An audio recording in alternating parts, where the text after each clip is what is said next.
el que ahora enseñemos con este modelo, que es basado en competencias. Pues ya ustedes han escuchado incluso no solo en los cursos que el CEFIE nos proporciona, en cualquier espacio, en el discurso actual está la sociedad del conocimiento, las condiciones que la evolución del conocimiento han incidido en transformar el medio. La sociedad del conocimiento, ya en esta sociedad no podemos estar sin el celular. Aquí yo sí estoy viendo lo que ustedes no están viendo, nosotros sí lo vemos desde aquí, y nos comunicamos con nuestros alumnos. De verdad, el avance tecnológico en todo lo relacionado al manejo, transmisión de la información y a veces de la comunicación, pues ha hecho que esta nueva etapa de desarrollo social se denomine sociedad del conocimiento, y esta necesita ciudadanos mundiales que puedan integrarse a estas nuevas costumbres, a estas nuevas formas, y sobre todo que tengan la competencia para que no solamente se integren a las condiciones actuales, sino que sean capaces de prever lo que ha de venir, y más que ajustarse a lo que venga, crear lo que venga. Hay diferencia entre adaptarse a lo que se va presentando y crear el futuro, crear el futuro en la ingeniería, en la economía, en la contabilidad, en la medicina, en la enfermería, etcétera. Crear escenarios deseables es tarea de nosotros mismos, pero con capacidades diferentes a las que fomentaron en nosotros, en los de mi generación, y a lo mejor 2 o 3 generaciones después de la mía todavía. Ahora, el ciudadano globalizado, el ciudadano competente, es aquel que del conocimiento hace un capital y transforma. Entonces dicen, ¿cómo educar en la sociedad del conocimiento? Pues se debe privilegiar sí el conocimiento existente, que es el simiente para generar nuevo conocimiento disciplinar en cada una de nuestras escuelas, pero también se tiene que formar en habilidades comunicativas para el manejo de todas estas tecnologías. Y además de que el joven aprenda a aprender y aprenda a hacer, además tiene que tener actitudes. ¿Qué actitud? ¿Ustedes han visto de qué edad son los millonarios dueños del Twitter y del Face y del no sé qué tanto? Caramba, son jovencitos como algunos de los que están sentados allá atrás, con mucho cariño. Son jovencitos que decidieron tomar el riesgo. Esa es una característica de la competencia que se espera de nuestros egresados politécnicos: capacidad de tomar riesgo, actitudes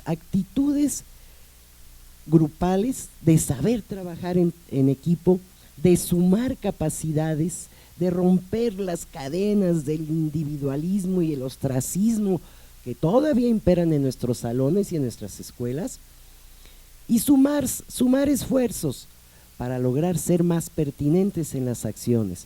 Pero también y sobre todo implica la enseñanza de valores humanos, valores que humanizan todas las acciones que realizamos, ya como profesionistas o como profesores. Estos son los elementos que determinan la enseñanza por competencias. Esto es el ideal. ¿Quién no quisiera ser atendido por un médico, un odontólogo, un optometrista, una enfermera? Perdón si se me olvida alguien que da atención.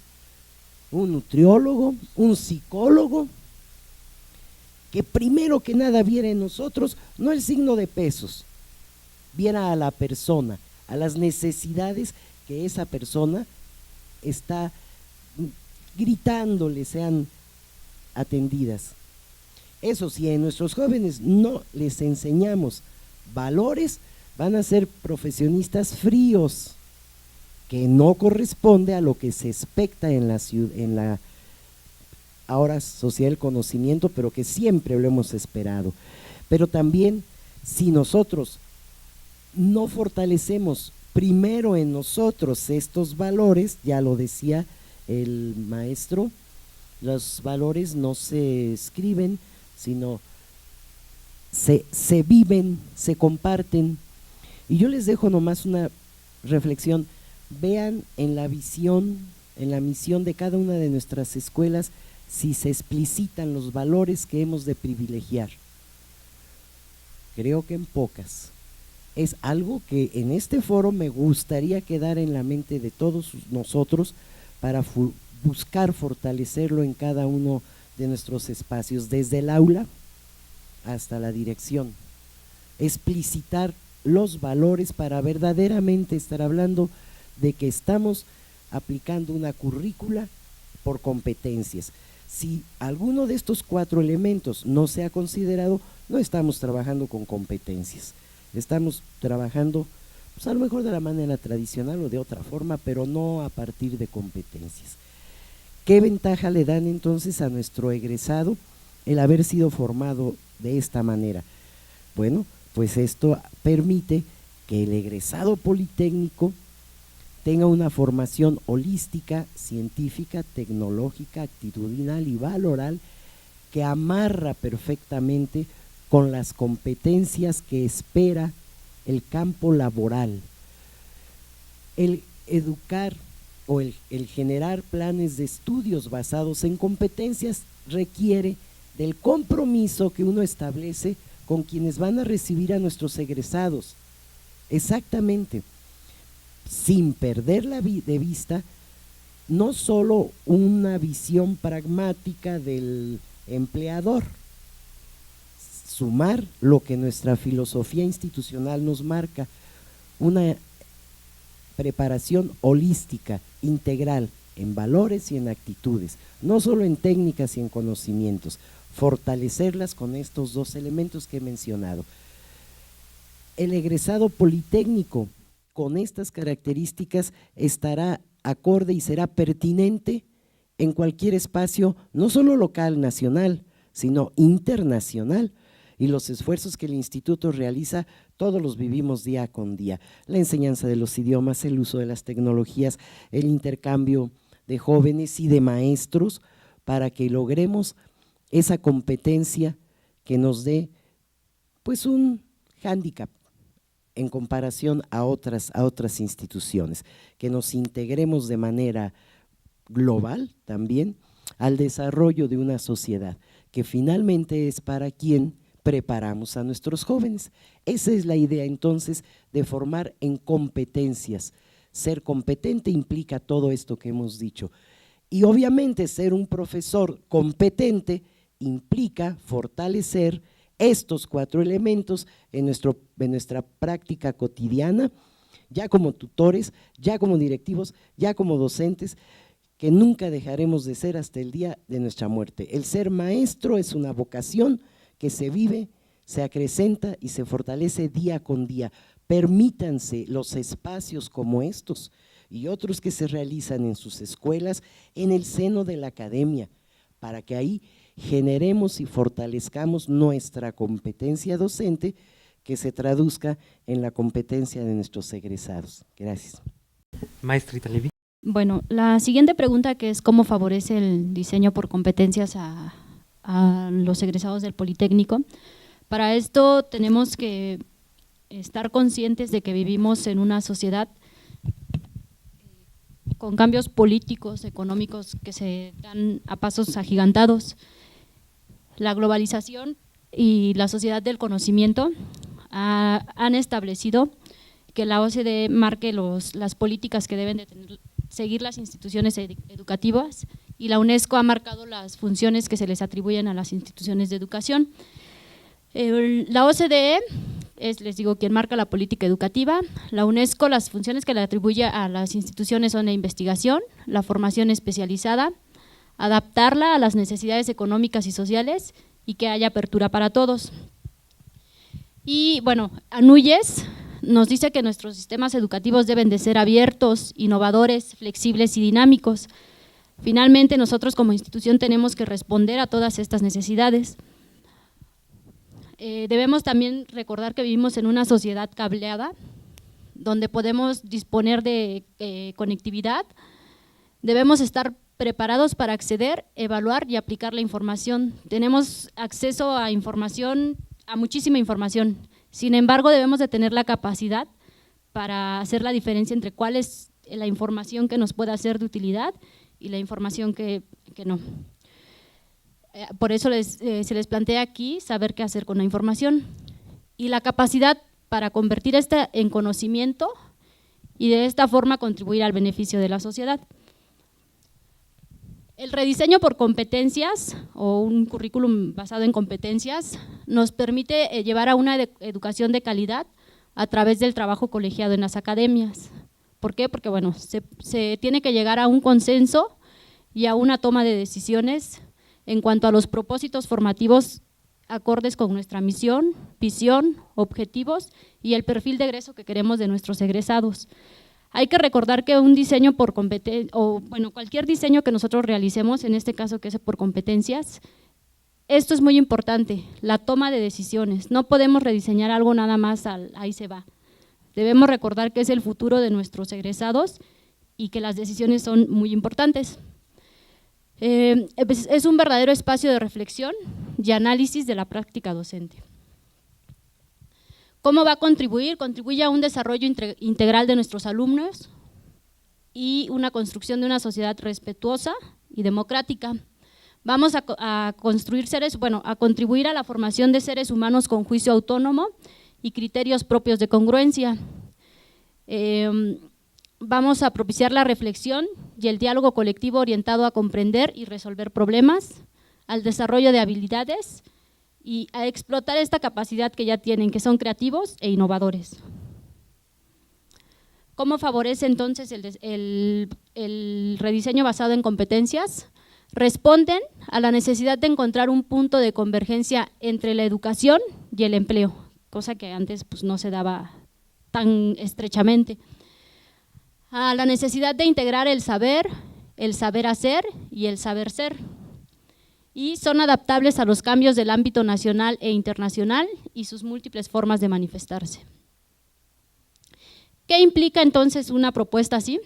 La educación integradora, que ya lo mencionaron también hace rato, centrada en el aprendizaje, con un docente que actúa como facilitador, que tiene una vinculación con el mundo laboral y su entorno social, lleva a la resolución de problemas, al uso de las tecnologías de la información y la comunicación, a la innovación, a la actuación ética de los profesionales y a la flexibilidad y la movilidad. Eso es todo. Doctor Francisco. Gracias, sí. Bien, este movimiento de las competencias, pues conviene recordar de dónde surge. De hecho, surge en el contexto de la Comunidad Económica Europea, del Espacio Común de la Educación Superior Europea. Este bloque de países quieren competir a nivel internacional contra el bloque americano y contra el bloque asiático. Y una manera de hacerlo pues es reestructurar de una manera radical sus sistemas educativos, y para eso han tomado varios acuerdos que están plasmados, por ejemplo, en el Acuerdo de Bolonia. Y una de las cosas que surge allí, uno de los proyectos que le ha dado mucha cohesión es el proyecto Tuning, donde se ponen de acuerdo para la movilidad de los estudiantes en distintas profesiones, qué competencias debe tener el egresado de una profesión para que esto permita la movilidad. Y esto con la idea de tener egresados que en un futuro, en esta década, pues superen el rezago que tienen frente a los otros bloques económicos. Entonces, esta es la raíz del surgimiento de las competencias. y ha sido muy debatido en Europa porque algunos manejan el enfoque de competencias basados en los presupuestos conductistas y otros manejan un enfoque de competencias basados en enfoques de tipo constructivista. Entonces aquí viene como una especie de confusión, ¿no? Como ustedes saben, el conductismo considera el aprendizaje como algo así como la suma de partes, ¿no? Un aprendizaje complejo lo podemos desagregar en aprendizajes simples, de tal manera que si yo logro el aprendizaje 1, el 2 y el 3, al ratito, si lo sumo los 3 ya tengo un aprendizaje mayor, ¿no? O sea, como una visión un poquito simplista del aprendizaje, no holístico, sino sumatorio y yuxtapuesto. Y este enfoque conductista dio origen a un enfoque de tipo de competencias que está muy enfocado al ámbito laboral, ¿sí? Entonces, con la idea de que las instituciones educativas se convirtieran algo así como en escuelas de capacitación para el trabajo, ¿no? Siendo que las instituciones educativas tienen una función más amplia, más holística, como mencionaba la doctora, ¿no? Y en esto de lo holístico, entonces empezó a surgir el enfoque constructivista de las competencias. Las competencias entonces vienen a ser algo así como la movilización tanto de conocimientos, de habilidades, de destrezas, de actitudes y de valores para hacer frente a un problema o a una situación concreta del contexto. Y con esta perspectiva entonces constructivista muestra hasta cierto punto las posibilidades del currículum en eso, porque para poder dar respuesta a las demandas de una situación concreta del contexto, se requeriría llevar a los alumnos al contexto real y hasta cierto punto el contexto escolar es un contexto hasta cierto punto artificial, ¿no? Entonces, se preguntan algunos autores hasta qué punto en la escuela se pueden formar las competencias si la escuela está desvinculada del contexto real, ¿no? Bueno, es uno de los planteamientos que se hace y esto ha suscitado mucho debate, de tal manera que, por ejemplo, Jimeno Sacristán, que es un pedagogo de la Universidad Complutense de Madrid, menciona que si no se tiene claro qué tipo de competencias se quieren formar, pues no se pueden clasificar, es como una especie de Babel, ¿no? Ese discurso o ese movimiento de las competencias nos llega a México como si fuera una panacea, no estoy criticando, pero llega así como si fuera una panacea, de como si esto fuera la solución al problema educativo en México, ¿sí? Siendo que es más amplio, rebasa mucho más eso, ¿no? Sin embargo, sí hay algunas áreas de oportunidad, que es mi opinión, sí hay podríamos decir, algunos facilitadores que pueden servir para el diseño curricular basado en competencias. Uno de ellos ayuda mucho a evitar en los diseños curriculares lo que se le llama el enciclopedismo, ¿no? Lo que ya nos mencionaba el conferencista de la mañana, el doctor Chacón, de los currículums sobrecargados, ¿no? Ese es un currículum enciclopédico. Quisiéramos que el estudiante en una licenciatura, qué sé yo, que si lleva 50 o 60 materias, y con una visión conductista también, de que si yo sumo las 50 materias ya va a salir con el perfil de egreso, es un simplismo, ¿no? Entonces no va a ser tal cual. Entonces el movimiento de las competencias nos ha puesto la llaga en el dedo y tratar de eliminar en los diseños curriculares esa visión enciclopedista y acercar más el currículum a lo que pasa en la vida real para hacerlo pertinente, ¿no? Bien, por otra parte, esto de las competencias nos viene también de otra visión de las sociedades del conocimiento. El entorno es muy cambiante. Hay un autor, Thierry Godin, que habla de que en el aspecto educativo la educación ha pasado como por tres etapas. Una que le llama la sociedad del espectáculo, que es la sociedad industrial. otra que es la sociedad de la enseñanza, que es una sociedad de transición, y otra que es la sociedad de la liberación, que es supuestamente a la que tienden las sociedades del conocimiento. La primera, la que tiene que ver con el espectáculo, el sistema educativo era como una extrapolación de las demandas de la industria en el siglo XIX, en donde se demandaba, como vimos en la cita del doctor en la mañana, que los que estuvieran ahí fueran obedientes, supieran seguir instrucciones, donde se les mataba la iniciativa, la creatividad, y esa sociedad ya pasó. Sin embargo, el modelo educativo sigue vigente en muchas de nuestras instituciones educativas.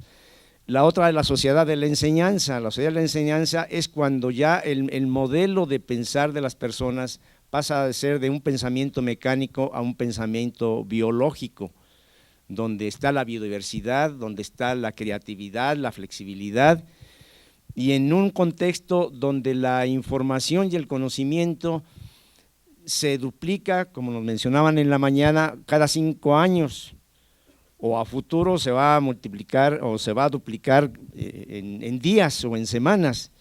Entonces, esto pone en crisis la misión de la escuela, y lo que hay que enseñar en la escuela, según estos planteamientos, es enseñar a los estudiantes a saber navegar en este mundo de la información, enseñarles lo que les llaman las habilidades náuticas. Un marinero que se entra al mar, o un capitán de un barco que no trae una carta náutica, se pierde en el océano, porque no sabe a qué puerto llegar, o el mismo un piloto aviador, si no trae un plan de vuelo, y si no trae brújula, se pierde en las inmensidades de la atmósfera. Así también en el mundo de la información, que ahorita está presente y disponible a través de la red, es importante formar en los estudiantes las habilidades náuticas, o podrían llamarle las competencias. Aquí entran las competencias que son las competencias informáticas y las competencias informacionales, que no son lo mismo, ¿no? Las competencias informáticas son para manejar los elementos de hardware y de software, y las informacionales tienen que ver con las habilidades para buscar información, procesarla, presentarla, comunicarla y aplicarla a solución de problemas concretos. Entonces, en ese sentido, el enfoque de competencia nos puede servir como para el currículum hacerlo más centrado y quitarle estas características del enciclopedismo. Otro aspecto importante es que en el diseño curricular, si se hacen los diseños curriculares basados en competencias, otra ventaja es que permite la flexibilidad y la movilidad de los estudiantes. Ahorita el signo en este mundo en la educación es la movilidad y es la flexibilidad de los currículum, a lo cual se puede oponer obviamente a esta flexibilidad y a esta movilidad la normatividad de las instituciones, porque por una parte en el discurso podremos decir que sí, aquí hay que los currículos tienen que tener una visión internacional, una visión de trabajo en red, pero nos seguimos moviendo en prácticas endogámicas, ¿no? Y no permitimos en nuestra normatividad que nuestros estudiantes hagan las distintas asignaturas o módulos en distintas instituciones o dentro de la misma institución en distintas unidades académicas, porque los requisitos para hacerlo pues son muy tortuosos y muy largos, ¿no? Entonces, sería otra ventaja del enfoque de competencias si se implementa de una manera adecuada, permitiría esto, abatir el enciclopedismo, fomentar la flexibilidad del currículum y fomentar la movilidad, que mucha falta nos hace para acabar con las endogamias. Gracias, doctor. Ricardo. En una ocasión, en una institución educativa, un grupo de facilitadores fue a dar un taller con docentes de esa institución educativa. En la primera sesión, todavía no se hacía la presentación de nada, ni se abrió la boca de nada, uno de los docentes participantes dijo: ¡eso está mal! Dije: órale, sí, dijeron los facilitadores. Todavía no iniciamos y la agudeza de esta persona ya permitió ver que eso estaba mal. Lo que pasa es que el docente se refería a una serie de cuadros que estaban adornando la sala donde se estaba trabajando, y los cuadros eran de todos los directivos de esa unidad. El orden no era el correcto. Bueno, segundo día, segunda sesión, mismo docente, eso está mal. Volví a hacer referencia a ello, a que el orden en el cual estaban apilados